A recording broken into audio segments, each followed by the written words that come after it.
Hello. So you might be thinking to yourself, yes, identify with being a highly sensitive person. Yes, I identify with being 15 to 20% of the population, like Elaine Aron talks about. But now what? How do I manage all the stimulation and all the information that's coming in? How do I work with this sixth sense or this kind of finely tuned nervous system? Well, I don't think there's one simple answer, but I hope this video can give you a couple of tips. First of all, I like to go with the idea of continuing to develop a soft heart and a discerning mind for the HSP. Now, we talk about different ways to manage this gift, right? This sixth sense. Some of those ways, I'm going to just name a few, is one is physical boundaries. Another one is meditation or grounding. Another one is releasing the energy and the different things that you're picking up at the end of the day or throughout the day. And another one you might hear is self-care, taking care of yourself, right? An HSP might need more of that. The thing that I want to really point out and talk about today is emotional and mental boundaries. Okay? So again, soft heart, discerning mind, emotional and mental boundaries. How we can do that first is to turn in and honor our intuition. Now that might sound very simple, but you would be surprised. A lot of HSPs, they come and I talk to them and they tell me that trusting or honoring, or even honoring, but even before trusting, it's like honoring their intuition is really hard. That makes sense though, right? Because if the HSP is really 15 to 20% of the population, they don't look like everyone else. They're not taking in information like a lot of the population, the 80% of the other population. They're not processing like the other 80%. It's then easy to say, look, I don't look like everyone else. What does that mean for me? Can I trust and honor what I'm experiencing? So I want to go back to basics. It's like, first, I know it's easier said than done, is what does my intuition say? How can I honor that? What does intuition feel like in my body? What color would I give it? How do I feel when intuition is playing a role? What is the purpose of intuition? Does it protect me? Does it give me information that other things can't? These are things that might be helpful to continue to tune in and expand your intuition. You know, it's interesting when I talk to people that have been in toxic situations or a toxic relationship. The one thing a lot of times that I hear that is common is my intuition, my gut feeling told me something when I first entered that situation. So it's a tricky thing because on one hand, we want to be able to hold our intuition with an open hand, but also, and tune in, but also be able to discern, right, the things that are coming in, the feedback that's coming in. I think the opposite end of the spectrum is sometimes our past experiences can filter or taint our intuition, right? It becomes like a projection, like this is going to happen because this is what I've experienced before. And that's not always necessarily true. So again, it's like the intuition's a tricky kind of art. It's like being able to keep this open with a soft heart, but also be able to filter in and discern what's coming in.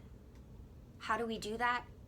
We listen and honor our intuition first.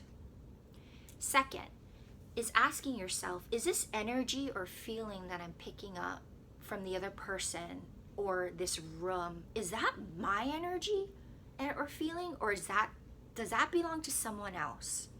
As an HSP or an empath, that is kind of like our sixth sense, right? We can pick up on things that is not always so overt.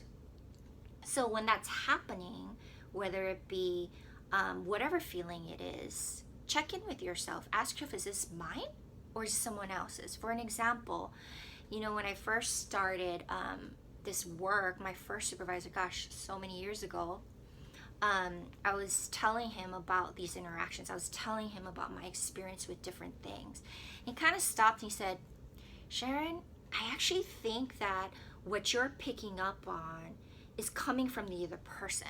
At that moment, I didn't know what the heck he was talking about, to be honest. But now that makes so much sense. As an HSP, if we are having the sixth sense that's picking up on all these things, it would make sense then that I would start to feel some of that, right? I would start to feel, maybe not exactly like the other person feels it, but I would experience it the way I would feel it, and I would experience some of what they might be feeling. And that goes to point number 3. As you are picking up on other people's emotions, energy, whatever it is, the third question is, what is my response to that? There are 2 types of responses, right? There's the emotional response, and there's also the action response, right? So what is my response on emotional level? And then what is my response to it on an action level? Am I trying to fix? Am I trying to help? Do I want to block it out? Does it not feel safe? Does it not feel, does it feel conflicting? What does it feel like for you? Does it feel really good? So these are the things that are important to ask, because if we can get a sense, discernment about what's going on with the other person, the energy we're picking up, whether it be right or wrong, or the feelings, and then also tune into what our responses are, then we can ask ourselves, what is theirs and what is ours? It's like if we were to look at it in a square, a rectangle, or a circle, and we were to chart out to say, these are my responses, these are my feelings, these are my thoughts, these are theirs.